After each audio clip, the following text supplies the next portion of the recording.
আসসালামু আলাইকুম। আশা করছি আল্লাহর রহমতে সবাই ভালো আছেন। আমিও ভালো আছি। আজকে আমি আপনাদেরকে রান্না করে দেখাবো আমড়া দিয়ে পাঁচমিশালি মাছ। এভাবে ছোট মাছ সাদা গরম গরম ভাতে খেতে খুব ভালো লাগে। পাঁচমিশালি মাছ রান্নাটা ভালো লাগলে অবশ্যই লাইক দিবেন।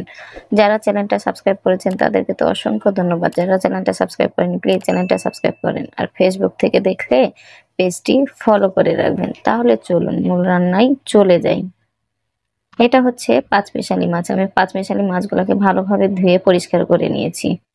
এখন কড়াইয়ের উপর দিয়ে দিলাম। দিয়ে দিচ্ছি লবণ 1 চামচ, হলুদ 1/2 চামচ, জিরা গুঁড়া 1/2 চামচের কম, শুকনা মরিচের গুঁড়া 1/2 চামচ, ধনিয়া সামান্য, আদা রসুন বাটা 1 চামচ, পেঁয়াজ কুচি দিচ্ছি আমি এখানে 1/2 কাপ। আমি কিন্তু 2 বারে পেঁয়াজ দিলাম। টমেটো সস দিচ্ছি 1 চামচ। টমেটো সস না থাকলে আপনি অ্যাভয়েড করুন। দিয়ে দিচ্ছি সরিষার তেল। আমি এখানে 6 চা চামচ সরিষার তেল দিয়ে দিলাম। এখন ভালোভাবে মাছটাকে হাত দিয়ে মাখিয়ে নিচ্ছি। আর অবশ্যই ছোট মাছকে এভাবে হাত দিয়ে মাখিয়ে নেবেন, তাহলে মাছটা খেতে ভালো লাগে। আর আপনি যদি এভাবে চামচ বা খুন্তি দিয়ে নাড়েন তাহলে ভালো লাগবে না। আমি হাত ধোয়া পানি দিয়ে দিলাম। আর অবশ্যই মাছের উপর দিয়ে পানি দিবেন। আর যদি বেশি ঝোল খেতে চান তাহলে মাছ বরাবর পানি দিবেন। আমি চুলার উপর দিয়ে দিয়েছি, ঢাকনা দিয়ে ঢেকে দিলাম। আমার মাছটা যখন ফুটে গেছে আমি 2 মিনিট মাছটা ফুটাবো। আমি 2 মিনিট পর ঢাকনাটা উঠিয়ে হ্যান্ডেল দিয়ে মাছটাকে ঝাঁকিয়ে দিচ্ছি।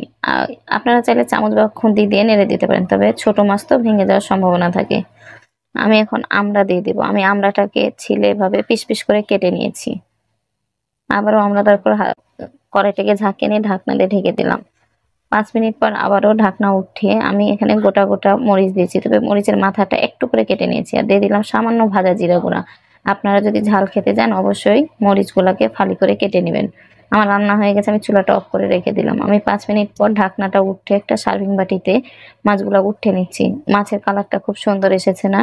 আর এভাবে মাছ রান্না করে যদি সাদা গরম গরম ভাতে হয় তাহলে কিন্তু মন্দ হয় না। ছোট বড় সবাই মজা করে খাবে। এটা হচ্ছে ফাইনাল লুক। আশা করছি পাঁচমিশালি মাছ রান্নাটা ভালো লেগেছে। পাঁচমিশালি মাছ রান্নাটা ভালো লাগলে অবশ্যই লাইক দিবেন। লাইক দিতে ভুলবেন না। যারা চ্যানেলটা সাবস্ক্রাইব করেছেন তাদেরকে তো অসংখ্য ধন্যবাদ।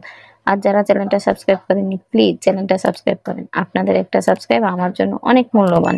আর অবশ্যই কমেন্ট করে জানাবেন আমার পাঁচমিশালি মাছটা কেমন হয়েছে। আল্লাহ হাফেজ।